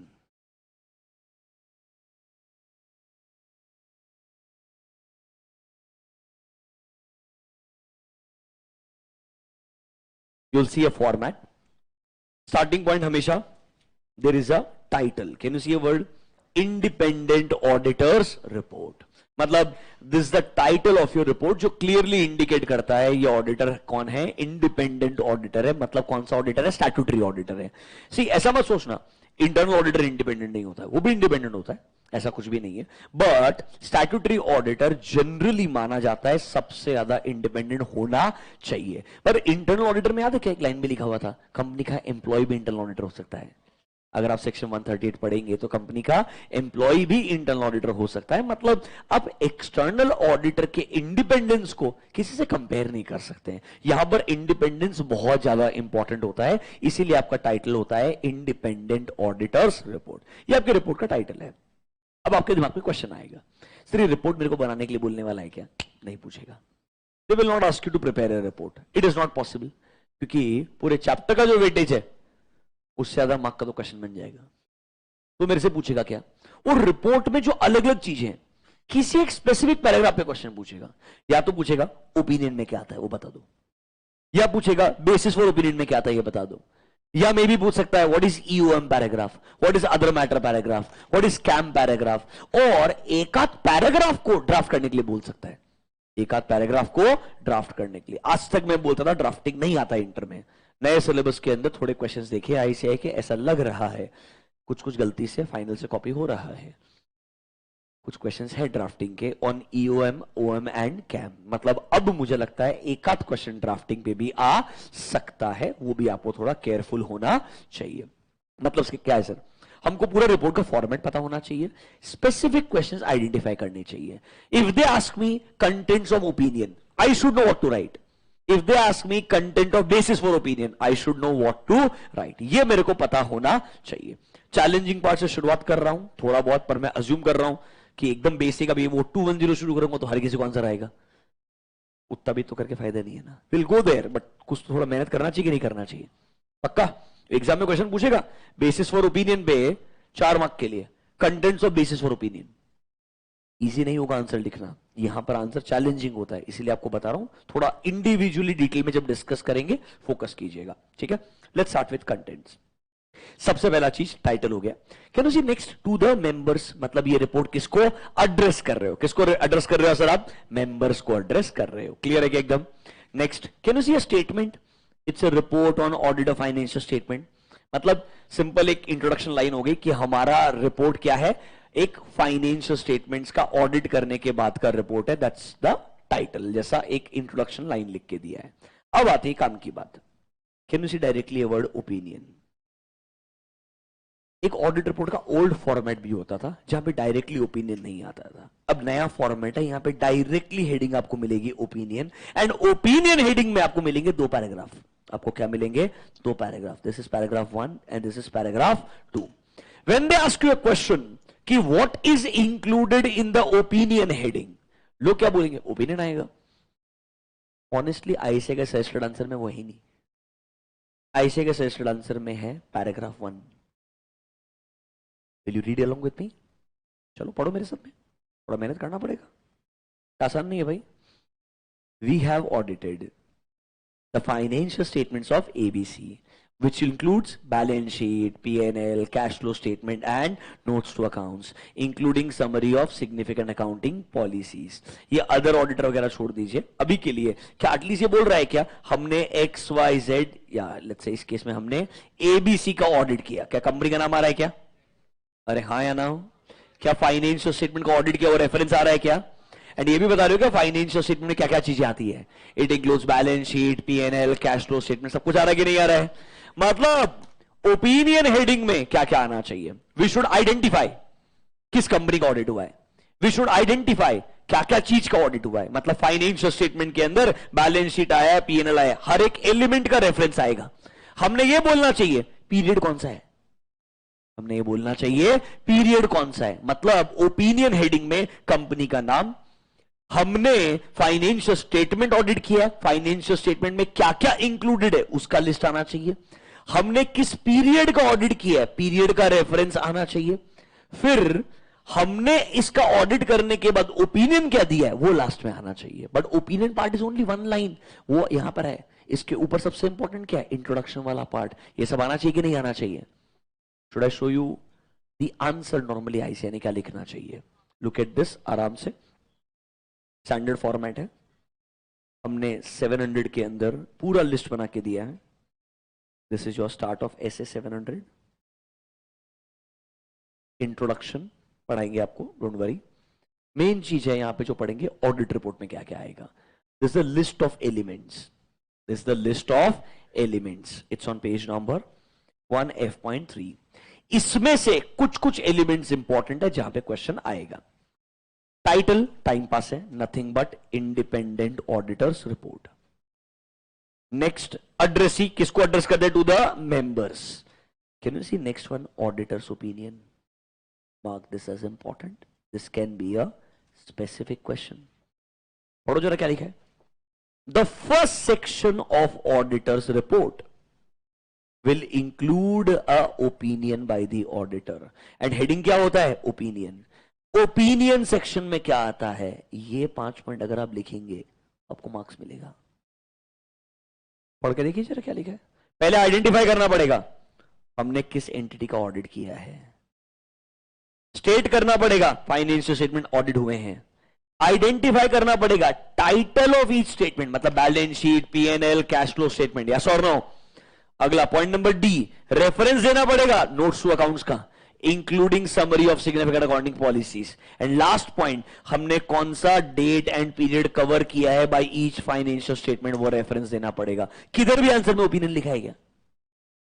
Heading opinion है, but what is included in opinion is the first paragraph, second paragraph is the actual opinion, second paragraph is the actual opinion. So when they ask a question in the exam, they will ask you opinion section में क्या आता है, content of opinion section. अगर आपने बोला ना उसमें opinion आता है, this is the biggest mistake what people do.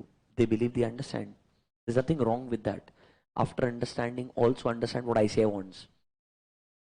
What question they will ask, how should I write the answer, both aspects are equally important. Is that clear to you? मतलब sir अगर auditor का opinion heading पूछा, उसमें कहना इसे पहले paragraph में ये सब चीजें आनी चाहिए। एक बार रिवाइज करोगे फटाफट से, रिवाइज करो इस बॉक्स को। I will show you actual exam questions also, don't worry, let me finish few SAs, फिर हम क्वेश्चन पे जाएंगे। Read the box.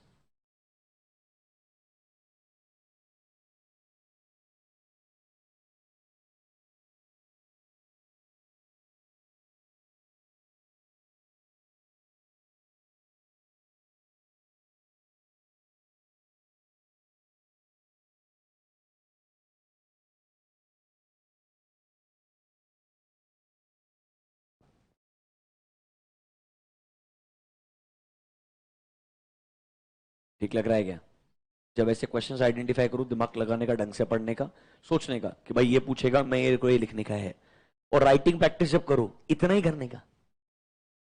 When you write everything, it's of no use. Because in the entire chapter they may ask you only 2 questions. I should know उन 2 का answer कैसे लिखने का है। तो उसके लिए क्वेश्चन क्या ढूंढने का? Understand everything, look for the right question, then write only answer of 1 or 2 such questions. You practice only 30-40 questions sufficient. 300 is of no use if you don't know what they will ask and how they will ask. समझा क्या? पक्का? इतना clear है? Any doubt to anyone? Can I go back to report?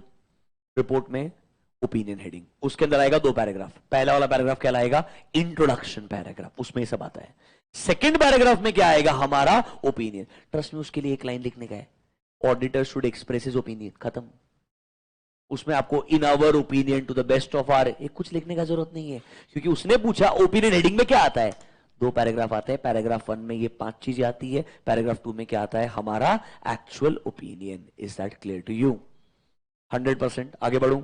चलो आ जाइए वापस से, मैं आपको ऐसे टाइम टू टाइम डिस्कस करते करते रेस्पेक्टिव क्वेश्चन भी बताते जाऊंगा। ऐसे 700 के एंड में फिर से हमारा ऑडिट रिपोर्ट का फॉर्मेट दिया है, मैं वहां जा रहा हूं। Title, addressee, opinion heading. पहला पैराग्राफ समझा, इसमें can I say there is nothing but my opinion. एक बार लैंग्वेज पढ़ोगे क्या? In our opinion and to the best of our information and explanation given to us. Can I say हमारे हिसाब से whether financial statement give a true and fair view or not, यही हमें check करके opinion देना है। अगर वो बोल रहे हैं सिर्फ ओपिनियन हेडिंग, मतलब ये रिप्रेजेंट करता है क्लीन ओपिनियन, ये रिप्रेजेंट करता है क्लीन। अगर मॉडिफाइड होता तो हेडिंग ओपिनियन नहीं होता, हेडिंग बदल जाता, it will be modified opinion. नाम आएगा या तो क्वालिफाइड या एडवर्स या आता डिस्क्लेमर। पढ़ाएंगे आपको कल ऐसे 705 के अंदर। अभी के लिए ये ओपिनियन हेडिंग रिप्रेजेंट करती है individually, it's a clean opinion which will have 2 paragraphs. Is that clear to you? आगे बढ़े क्या? रिपोर्ट के अंदर शुरुआत से टाइटल हो गया, अड्रेसी हो गया, ओपिनियन हेडिंग आ गया। अब can you see heading called as basis for opinion? Another question which ICI likes. क्या था बेटा? ओल्ड ऑडिट रिपोर्ट, सिलेबस नहीं, ओल्ड ऑडिट रिपोर्ट में ये हेडिंग ना क्लीन ओपिनियन के लिए आता ही नहीं था। ये हेडिंग ओल्ड ऑडिट रिपोर्ट में क्लीन ओपिनियन के लिए आता ही नहीं था। ये हेडिंग सिर्फ आता था कौन से ओपिनियन के लिए? मॉडिफाइड के लिए। अब ये रिवाइज ऑडिट रिपोर्ट फॉर्मेट में ये पैराग्राफ बनाया है, और ये पैराग्राफ हर ऑडिट रिपोर्ट में आएगा, चाहे आप कोई सा भी ओपिनियन दो। मतलब this paragraph will come as it is in every audit report, चाहे वो क्लीन है चाहे वो मॉडिफाइड है। तो हेडिंग का नाम क्या है? Basis for opinion. मतलब सर आप जो भी ओपिनियन देंगे उसका बेसिस क्या है, how did you arrive at this opinion, ये आपको लिख के देना पड़ेगा। कुछ याद है क्या? एनीवन? क्या आएगा इसमें? थोड़ा बहुत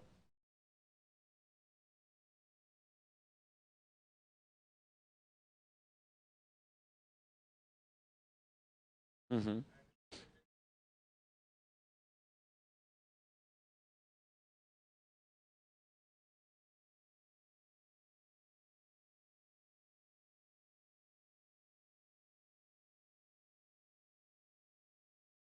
आईसीआई ऐसे आंसर लिख देगा 1 मार्क। प्रॉब्लम यही है, मेरा बात सुनो बार बार। मैं जब वापस में आपका क्रिटिक नहीं हूं, मुझे आपको बुरा नहीं फील करवाना। मेरा ऑब्जेक्टिव है तुम्हें बताना where you go wrong. Sometimes when you understand you still go wrong. This is why 90% are not able to cross the line I am talking about by ICI.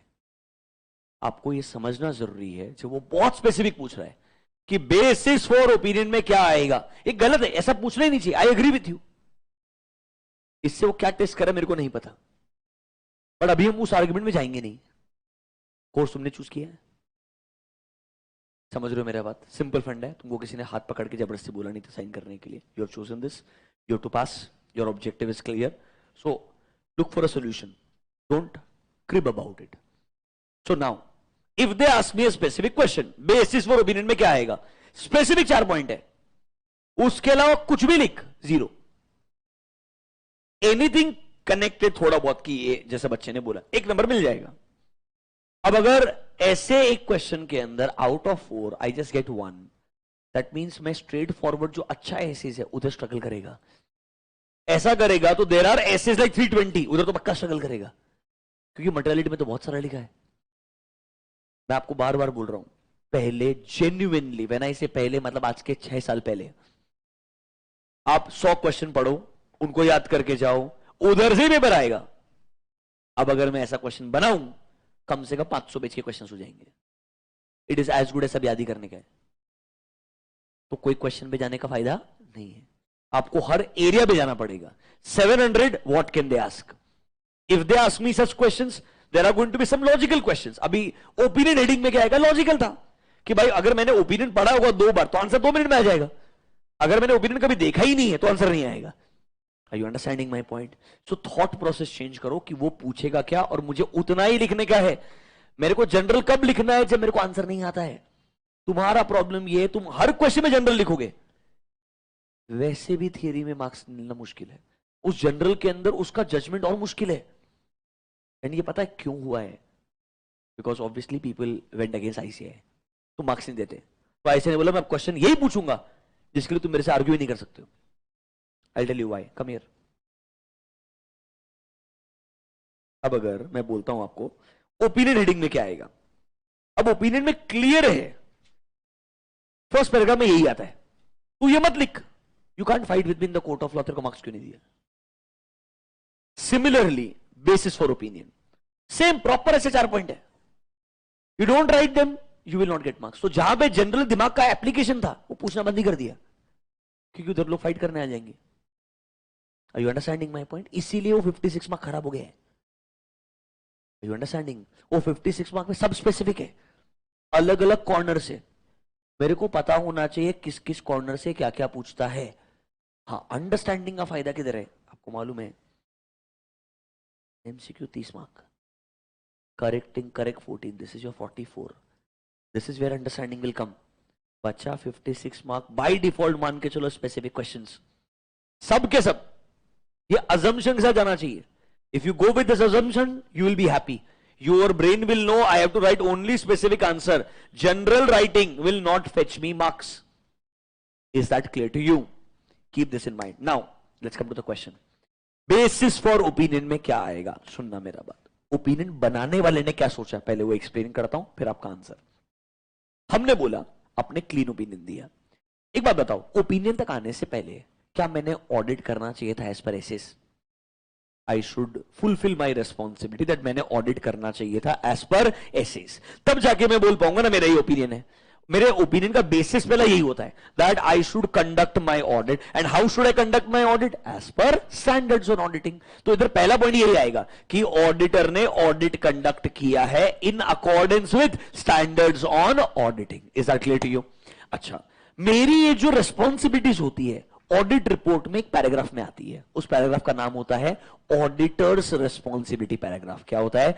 Auditors responsibility paragraph. इधर वो बोलेगा कि भाई मैंने audit किया है as per assess, तुझे मेरी रेस्पॉन्सिबिलिटीज डिटेल में जाननी है तो उसके लिए एक अलग हेडिंग में जाना पड़ेगा। ये आंसर लिखने वाले ने आईसीआई के बारे में नहीं सोचा, उसने यूजर के बारे में सोचा कि if a user is reading the report, user should know I conducted the audit as per SS. You want to read more about my responsibility, go to a paragraph. What paragraph? Auditor's responsibility paragraph. तो मुझे reference देना पड़ेगा, मेरी ज्यादा details कहां मिलने वाली है रेस्पॉन्सिबिलिटी की? ऑडिटर्स रेस्पॉन्सिबिलिटी पैराग्राफ में मिलेगी। बराबर है कि नहीं है? अच्छा एक बात बताओ, ओपिनियन तक आने से पहले what kind of audit evidence you need? Sufficient and appropriate audit evidence. तो हमें बोलना चाहिए ना, हमने ओपिनियन तक आने से पहले हमें लगता है sufficient and appropriate audit evidence obtain किया है, वो मुझे मिला है इसलिए क्लीन दिया है। अरे वो मुझे मिला है एविडेंस इसलिए मैंने क्या दिया है? क्लीन दिया है। अगर वो मेरे को नहीं मिला होता तो मैं क्लीन तक कैसे आता था? कहने से मेरे को मॉडिफिकेशन देना पड़ता। अरे हाँ या ना? ये थर्ड पॉइंट है। वो एक ही पैराग्राफ में 4 सेंटेंसेस है। फोर्थ सेंटेंस क्या है? मैं इंडिपेंडेंट हूं एंड एथिकल हूं, बट कैसा? कहना इसे ये एथिकल रिक्वायरमेंट्स कहीं डिफाइंड होगी, ये एथिकल रिक्वायरमेंट्स कहीं डिफाइंड होगी। थोड़ा सोचो, लॉ के अंदर सेक्शन 141 एलिजिबिलिटी, क्वालिफिकेशन, डिस्क्वालिफिकेशन, बराबर है कि नहीं है? एथिक्स कहां पर है? चार्टर्ड अकाउंटेंट्स एक्ट में है। तो आईसीआई का जो कोड ऑफ एथिक्स है, कंपनीज एक्ट का जो प्रोविजन है, उन सब के हिसाब से जो जो एथिकल रिक्वायरमेंट्स है वो सब मैंने कंप्लाई किया है। And I am writing it to you, मैं लिख के बोल रहा हूं कि मैंने ओपिनियन तक आने से पहले इंश्योर किया है कि मैं कंप्लीटली इंडिपेंडेंट हूं, एथिकल हूं, ये सब कुछ कंप्लाई किया है और फिर मैंने ओपिनियन दिया है। This is the basis for my opinion. If you don't write all this, you get 1 mark. That is like complimentary. बात समझ में आया क्या? हर चीज पढ़ते वक्त मैं आपको जेन्युइनली बोल रहा हूं, अज्यूम कर लो you need to become an expert in the subject, then only you will be able to clear.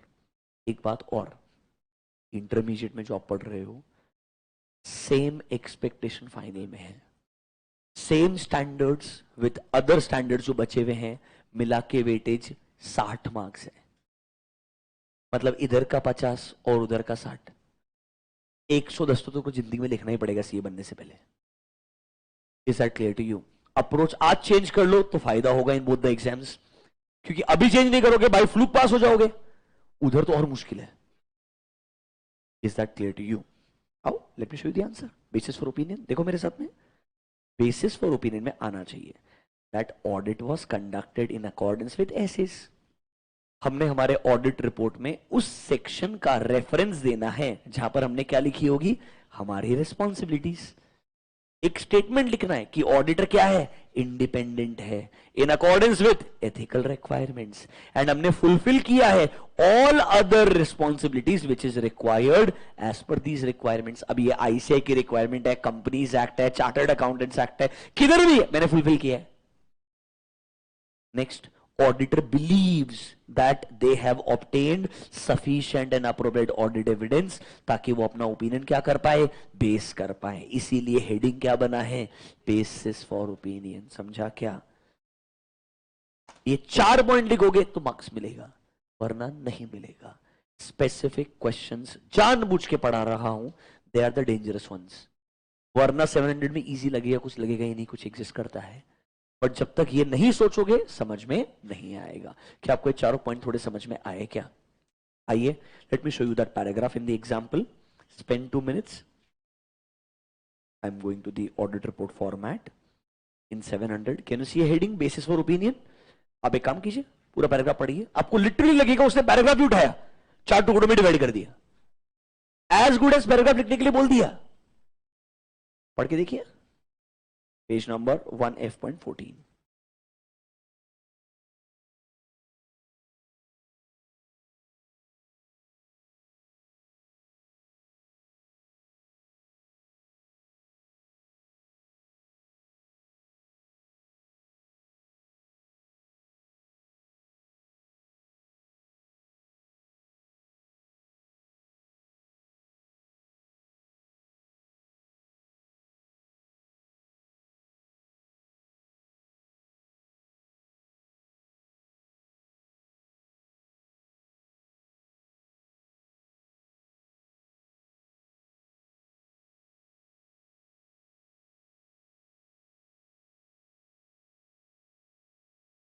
Same चीज लिखा है कि नहीं लिखा है? बिल्कुल उसी को उसने बस पॉइंट्स में डिवाइड कर दिया, कुछ भी नहीं है वो।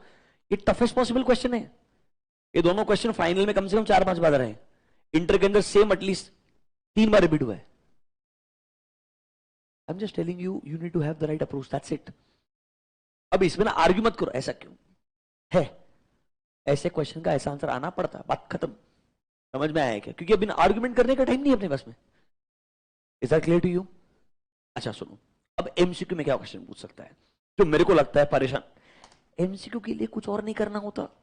कोई बोलता है ना प्रैक्टिस, कोई प्रैक्टिस की जरूरत नहीं है। I am being honest, live directly बोल रहा हूं तुमको मैं, बकवास है। बिकॉज मुझे एक बात तो, तूने 500 प्रैक्टिस किया, क्या गारंटी सेम क्वेश्चन आएगा? पक्का अलग ही आएगा, मैं लिख के बोलता हूं। और हमको तो आज तक ऑफिशियली एक्सेस मिला ही नहीं है ऑफिशियली, बराबर है कि नहीं? अभी लोग क्या करते हैं, डिफरेंट स्टोरी। मैंने तो जेन्युइनली नहीं देखा आज तक पेपर, 11 साल हो गया नहीं देखा है। नहीं है तो नहीं है, कोई फर्क नहीं पड़ता। एमसीक्यू करेक्टिंग करेक्ट के लिए कुछ नहीं करना है, पूरा सिलेबस ढंग से पढ़ना है। ढंग से मतलब ढंग से, don't apply any shortcut. You solve the question, 15-20 question sample के लिए सॉल्व करो। ये देखने के लिए मेरे को पढ़ने में कितना टाइम लगता है, मतलब variety should not be your objective. Because I am telling you, you cover the syllabus, 44 mark पूरा का पूरा तेरे को आएगा, लिख के बोलता हूं। क्योंकि हर एक क्वेश्चन मॉड्यूल में से बनता है, सेंटेंस मॉड्यूल का होता है। क्योंकि आईसीआई को डर लगता है कुछ भी अलग हुआ विल फाइल अ केस। पूरा paper line by line module से, ऐसे मॉड्यूल मतलब मैंने खुद ने वही उठाया, बस स्ट्रक्चरिंग चेंज कर दिया, समरी से अपने हिसाब से बना दिया, और कुछ भी नहीं है सब सेम ही। हम अलग लिख ही नहीं सकते, अलाउड ही नहीं है। कुछ अलग लिखेंगे तुम वो लिखने के लिए जाओगे, लग जाएगी, बराबर है कि नहीं है? तो सिंपल चीज, कुछ दिमाग लगाना मत, हर चीज ढंग से पढ़ना सुनना, हर चीज के अराउंड सोचना, वो क्वेश्चन क्या बना सकता है। एमसीक्यू क्या बनाएगा वो? इस बार तेरा मॉडिफाइड ओपिनियन है, कौन सा ओपिनियन है? मॉडिफाइड। बेसिस फॉर ओपिनियन में क्या आएगा? If there is a modified opinion, basis for opinion में क्या आएगा? अब ऐसी सिचुएशन बनाएगा और 4 ऑप्शन घटिया वाले लिखेगा। मैं बोलता हूं ऑप्शन की जरूरत ही नहीं है, अगर मेरे दिमाग में क्लैरिटी है ना, तो ऑप्शन कुछ भी हो, ट्रस्ट मी, उनके आधे ऑप्शन बकवास होते हैं, क्योंकि उनको सही आंसर ऑलरेडी पता है, वो उसके अलावा बाकी 3 बना ही नहीं सकते, क्योंकि वो सिचुएशन क्लियर है कि अगर मॉडिफाइड ओपिनियन आएगा तो भी ये पैराग्राफ आएगा, बट ये पैराग्राफ के साथ में एक पैराग्राफ और आएगा, ये एज इट इज आएगा, और मॉडिफिकेशन का रीजन दूसरे पैराग्राफ में आएगा। Late me show you an example. 705 modification, इसके लास्ट में कुछ एग्जांपल्स रहेंगे, कोई भी example. Illustration 1, page number 1F.32, 1F.32, illustration 1. Can you see basis for qualified? Are there 2 paragraphs? वहां पर एक ही था, यहां पर 2 मिल रहा है कि नहीं मिल रहा है? पैराग्राफ नंबर 2 देखो पहले, वर्ड बाय वर्ड सेम लग रहा है क्या? सब सेम है क्या? नहीं है? बस कंफ्यूजन ये नहीं होना, इसीलिए एग्जांपल देख के जाओ। If you do that, let them ask in any way, कुछ गलत नहीं। इधर देख, अगर तेरे को पता है ये सब सेम है, मतलब कहना इसको ओवरऑल पैराग्राफ में अलग क्या आ सकता है? अभी रीजन फॉर मॉडिफिकेशन ही आ सकता है ना। अरे उसमें क्या आ सकता है? Reason for modification. तूने जो भी गलती ढूंढी होगी, जिस वजह से तुझे क्लीन ओपिनियन नहीं दिया है, उसका रीजन ही आने वाला, और कुछ भी नहीं आएगा। इधर बताएगा हमें कोई गलती मिली होगी, हमें लगता है कंपनी ने inventories are carried in their balance sheet, they have not stated the inventory at lower of cost और एनआरवी, खत्म बात। यही एग्जांपल तेरे को मैंने दिया था अभी। आपको सच्ची एक बात बोलूं क्या? अगर बच्चा सिंसियर हो, सारे एग्जांपल देख के जाए, नॉट एग्जैजरेटिंग, इंटर लेवल पे इवन जो केस स्टडी बेस्ड क्वेश्चन होते हैं वो भी रिपीटेड होते हैं, कहीं ना कहीं वो एग्जांपल लिखा होता है, वही उठाता है, वही बनाता है, क्योंकि वो सरप्राइज चाहता ही नहीं है। सच्ची बोल रहा हूं, चाहता ही नहीं, उन्हें भी डर लगता है। मत मानो मेरा बात, आई am being honest, blunt, because तुमको सही में मजाक लग रहा है, इतना वास्ट है ये सब्जेक्ट। इनकी बस प्रॉब्लम एक ही है, इन्होंने बस एक ही गलती ठीक कर देना चाहिए, प्रॉब्लम 5 साल के बाद। There is no point teaching bank audit, hotel, cinema hall, घटिया इनका answer. Audit should be audit. जैसे फाइनली इतने सालों के बाद अकाउंट्स में समझ में आया अकाउंटिंग साइंस पढ़ाना होता है, इसलिए बोला all AS. After some years they realise, बराबर है कि नहीं है? लिख के बोलता हूं, अगला new syllabus, you might be thinking I am arrogant, I am not. Audit all SAs खत्म, क्योंकि उतना सिखाया है तो जिंदगी में उसको समझ ही जाएगा ना क्या करने का है। It should be that straight forward. But दिमाग का कचरा क्यों हो जाता है, यार इसमें से आएगा कि नहीं आएगा, कितना पढ़ लूं, काहे को पढ़ लूं फालतू में। अल्टीमेटली पूछेगा तो ऑडिट ऑफ आइटम्स इसमें से आ गया, फिर मैंने 4 रील बना दिया, किसी और ने 4 रील बना दिया, तेरा दिमाग और खराब हो गया। It's a mixture of lot of things, right? And you forget the basic, कि मेरे को पढ़ना क्या था, कुछ नहीं, standards, that's it. I am not trying to थोपोफाई my ideology, I am being honest. जो है वो है, तेरे को एक्चुअल क्वेश्चन दिखा दूंगा, यही एग्जाम क्वेश्चन है, तो इंटर में लिख ले, फाइनल में लिख ले, कोई फर्क नहीं पड़ता, दे आर सेम। समझा क्या? मतलब इधर 2 पैराग्राफ आएगा, एक paragraph same, this part will be same, this part will be reason for modification, खत्म हो गया। कौन सा heading? Basis for opinion, heading is over. मतलब मेरे को ऑडिट रिपोर्ट पढ़ते वक्त क्या सोचना है, कौन से हेडिंग पे क्या पूछ सकता है, वापस से। Can I go back to the report now? Can I go back to the report? Did you understand this part? Report के अंदर वापस जाते हैं, टाइटल, एड्रेसी, ओपिनियन, समझा? इसके बाद बेसिस फॉर ओपिनियन, इसमें 2 पैराग्राफ भी आ सकते हैं, क्लीन हुआ तो एक ही आएगा, मॉडिफाइड हुआ तो इसके साथ में एक पैराग्राफ और आएगा। Is that clear to you? अभी कैम क्या होता है नहीं पढ़ते हैं, क्योंकि 701 अलग से पढ़ाऊंगा, की ऑडिट मैटर अपने आप हो जाएगा। ईओएम पढ़ाऊंगा, 706 भी हो जाएगा। ये अलग अलग पैराग्राफ्स। इधर 700 में दिमाग लगा, 700 में इनका आंसर ही नहीं मिलेगा, इनका आंसर काम मिलेगा रेस्पेक्टिव एसे के अंदर, तो आज उसके ऊपर दिमाग लगाने की जरूरत नहीं है।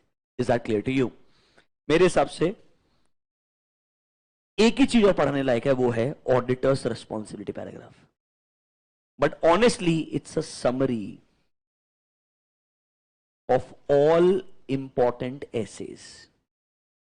तो let me finish all the SAs, उसके बाद हम इधर आएंगे, ऑडिटर रिस्पॉन्सिबिलिटी पैराग्राफ खोलेंगे, लाइन बाय लाइन देखेंगे, ऐसा लगेगा 12-13 अच्छे एसेज हैं, उनका एक एक लाइन लिख करके एक पैराग्राफ बना दिया है।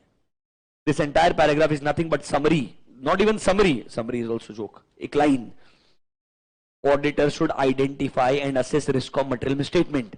This is one sentence of 315 part of this paragraph. So this paragraph of auditor's responsibility I will teach you, but this is made up of all the essays. इसके अलावा एक ही क्वेश्चन जो मेरे को लगता है परेशान करने के लिए 700 में पूछ सकता है, वर्स्ट क्वेश्चन है अकॉर्डिंग टू मी, बट बहुत बार पूछा है इंटर में। सुनो क्वेश्चन क्या है, what are the specific evaluations, what are the specific evaluations to be kept in mind or conducted before expressing your opinion? Opinion देने से पहले क्या क्या चीज तुमने चेक करना चाहिए, पूरा ऑडिट ही करना चाहिए। नॉर्मली इंसान का फर्स्ट रिस्पॉन्स यह आएगा, बराबर है कि नहीं आइडियली, बट कुछ स्टैंडर्ड्स के अंदर कॉर्नर में उन्होंने क्या किया, स्टैंडर्ड जब लिखा ना उस इंसान ने, वो बहुत अच्छा सोच रहा था, लास्ट में कहीं तो एक हेडिंग रह गया जिसमें 5-6 पॉइंट मिल गए, आईसीआई ने वो क्वेश्चन बना लिया और वही क्वेश्चन को कंट्रोल सी कंट्रोल भी करके 10 साल से रिपीट किया। वो क्वेश्चन इधर मिलेगा आपको। मैं हमेशा लास्ट में ऐसे नोट्स बना देता हूं जहां मेरे को लगता है प्रॉब्लम आ सकता है, ट्रबल आ सकता है। There is a note number 2 on page number 1F.10, 1F.10, there is a note. The note is called as specific evaluations by the auditor. Answer पढ़ोगे ना एकदम टाइम पास लगेगा। देखो सर, ऑडिटर शैल इवैल्यूएट, क्या क्या check करना चाहिए, weather financial statements adequately disclose all significant accounting policies, मतलब फाइनेंशियल स्टेटमेंट में सिग्निफिकेंट अकाउंटिंग पॉलिसीज आने चाहिए। कहां पर आते हैं, नोट्स टू अकाउंट्स में आते हैं। कहां पर आते हैं, नोट्स टू अकाउंट, और डिस्क्लोजर आना चाहिए देखने का। ओके, नेक्स्ट, जो भी अकाउंटिंग पॉलिसी आपने सेलेक्ट किए एंड अप्लाई किए, they are consistent with what sir, applicable FRF. Obviously if they are not consistent with applicable FRF, it's a misstatement. अरे इन्वेंट्री का वैल्यूएशन, AS10 सब कुछ कंप्लाई करना चाहिए कि नहीं करना चाहिए, वही पॉइंट नंबर 2 में लिखा है। जो भी आपके अकाउंटिंग एस्टिमेट्स होंगे, क्या होंगे आपके अकाउंटिंग एस्टिमेट्स, मतलब प्रोविजंस, आपके जो भी प्रोविजंस बनेंगे, provision for doubtful debts, provision for warranty expenses, provision for pending litigations, जितने भी एस्टिमेट्स है मतलब प्रोविजंस है, वो क्या होने चाहिए, रीजनेबल, मतलब फेयर होने चाहिए। ऐसा नहीं होना चाहिए इधर ऑब्लिगेशन AS29 पढ़ के आए होंगे, ऑब्लिगेशन आने वाला है 50 लाख का, प्रोविजन बना है 25 लाख रुपए का, क्या नहीं से प्रोविजन आपने अंडरस्टेट कर दिया है, हमने जानबूझ के अमाउंट कम दिखाया है, प्रोविजन का अमाउंट कम हो गया तो प्रॉफिट का नंबर बढ़ गया है। Can I call this as a manipulation of accounts? Yes. तो accounting estimate should be reasonable. Next देखो, जो भी इंफॉर्मेशन मैंने प्रेजेंट की है फाइनेंशियल स्टेटमेंट में वो रेलेवेंट होनी चाहिए, रिलायबल होनी चाहिए, कंपेरेबल होनी चाहिए, अंडरस्टैंड। ऑब्वियसली यार ये ना एक जनरल गाइडलाइन था कि भाई ऑडिट करने वाले को ध्यान रखने का है, पर आईसीए को लगा मस्त 6-7 पॉइंट है। इधर क्वेश्चन पूछेंगे 4 मार्क के लिए, बच्चे ने 4 पॉइंट इधर से मैचिंग किया तो मार्क्स देने का 1 2 3 4, नहीं मैच हुआ 0। तू सोचेगा इधर तो पूरा ऑडिट का समरी लिखने का है, क्योंकि उसने क्या पूछा, क्या क्या चीज दिमाग में रखेगा ऑडिट करते वक्त। वो क्वेश्चन ही अपने आप में गलत है, बट हम कुछ नहीं कर सकते, ऐसा क्वेश्चन है। नीचे देखो, नेक्स्ट मस्त है। क्या फाइनेंशियल स्टेटमेंट में वो सब डिस्क्लोजर दिए हैं ताकि मेरे यूजर्स को वो सब इंफॉर्मेशन समझ में आए जो जो इंपॉर्टेंट ट्रांजैक्शन हुए। एक एग्जांपल सोचो, कंपनी ने करंट ईयर के अंदर पहली बार रिलेटेड पार्टी ट्रांजैक्शन किया। क्या किया? पहली बार related party transaction, amount involve बढ़ा है, नोट्स अकाउंट्स पे डिस्क्लोजर दे दो। अरे बराबर है कि नहीं है? आपके नोट्स अकाउंट से वैसे भी रिलेटेड पार्टी का डिस्क्लोजर आता है, बताना पड़ेगा कि नहीं बताना पड़ेगा? ऑल रिलेटेड पार्टीज, उनसे क्या क्या ट्रांजैक्शन हुए, ये आपने बताया तो मेरे यूजर को समझ में आ जाएगा क्या क्या ट्रांजैक्शन हुए और उसका इफेक्ट क्या आया है, वो चेक करना चाहिए। नेक्स्ट देखो, द टर्मिनोलॉजी, जो आपने लैंग्वेज यूज किया है, जो टर्म्स यूज किए पूरे फाइनेंशियल स्टेटमेंट, वो क्या होने चाहिए? अप्रोप्रिएट। मतलब बैलेंस शीट के अंदर current assets, non current assets, क्या ना इसे वही टर्म्स यूज करो ना जो अलाउड है, अपने हिसाब से कोई और वर्ड थोड़ी यूज कर सकते हो। ये जनरल सी चीजें हैं, ये आपको इवैल्यूएट करनी होती है। अब ऐसे क्वेश्चन के लिए कोई अंडरस्टैंडिंग नहीं चाहिए, ऐसे क्वेश्चन के लिए क्वेश्चन ही पता होना चाहिए। तो इसीलिए कुछ कुछ क्वेश्चंस ढूंढने का, उसका लिस्ट बना लेने का कि भाई 700 में सब लॉजिकल था, एक क्वेश्चन ऐसा आएगा जिधर कोई लॉजिक नहीं होगा, specific evaluations by the auditor. ये अभी जनरल सा पॉइंट है, बट वो आपसे पूछ सकता है। ये कुछ ट्रबलिंग क्वेश्चंस रहेंगे, ट्रस्ट में एक अच्छा चीज है, ऐसे क्वेश्चंस बहुत कम हो गए हैं, क्योंकि जैसे जैसे उन्होंने एज पर स्टैंडर्ड लिखना शुरू कर दिया ना चैप्टर को, ऐसे क्वेश्चंस ऑटोमेटिकली डिलीट हो गए, बहुत सारे डिलीट हो गए। लिटरली मतलब मैं बहुत सालों से पढ़ा रहा हूं, बहुत डिलीट हो गए। पहले बहुत ज्यादा थे, एक लिस्ट बना के 50 क्वेश्चन हो जाते थे, अब नए सिलेबस में 10 भी नहीं होंगे। They reach to such a level, मतलब 10 में से प्रोबेबिलिटी 1 आ सकता है। Okay, do you understand this specific evaluation? ये जरूर मेरे को आना चाहिए। 700 में हमने क्या पढ़ा? सबसे पहले टाइप्स ऑफ ओपिनियन, कौन कौन सा? Modified, unmodified. मॉडिफाइड कब कब आएगा? 705 में, कल वापस से बताएंगे भी आपको। सर इसके अंदर हमने पढ़ा ऑडिट रिपोर्ट का फॉर्मेट। सबसे पहले title, this we know. Sir वो हमसे क्वेश्चन क्या पूछेगा? ओपिनियन हेडिंग में क्या आ सकता है?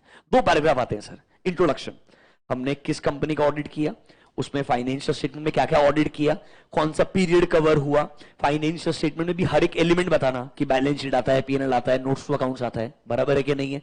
फिर एक स्टेटमेंट हमने ऑडिट किया है, ये स्टेटमेंट भी आएगा, एंड लास्ट में हमारा क्या आएगा? ओपिनियन आएगा। Is that clear to you? फिर आता है एक heading, basis for opinion. Basis for opinion clean report में भी आता है। 4 चीजें आएगी। We conducted the audit in accordance with SAs. Number 2, हम एज अ ऑडिटर इंडिपेंडेंट है and we have complied with all applicable ethical requirements. Number 3, हमारी responsibilities detail में जाननी है तो उसके लिए आपको कौन सा पैराग्राफ में जाना पड़ेगा? ऑडिटर्स रिस्पॉन्सिबिलिटी पैराग्राफ में जाना पड़ेगा। एंड द लास्ट वन, हमें लगता है, वी बिलीव, कि हमने ओपिनियन तक आने के लिए जो भी एविडेंसेस ऑब्टेन किए हैं वो क्या है? सफिशिएंट एंड अप्रोप्रिएट हैं। ये चारों चीजें हमारे बेसिस फॉर ओपिनियन में आनी चाहिए। एंड सेकेंड पैराग्राफ आ सकता है अगर ये कौन सा ओपिनियन हुआ? मॉडिफाइड, तो हेडिंग बन जाएगा बेसिस फॉर मॉडिफाइड, और 2 पैराग्राफ आएंगे। जनरली पहले पैराग्राफ में मॉडिफिकेशन आता है एंड दूसरे वाले में जनरल कंटेंट आता है, जो हमने अभी जस्ट डिस्कस किया। Is that clear to you? देखो आज थोड़ा हमारा पहला 20-25 मिनट इंट्रोडक्शन में चले गया। कल से होपफुली मेरा टारगेट है every day 1 essay we should be able to clearly cover in detail. कुछ कुछ ऐसे छोटे रहेंगे, जल्दी हो जाएंगे, जैसे 701 वगैरह हैं, तो हम दूसरे ऐसे के साथ में उसको कनेक्ट भी करेंगे।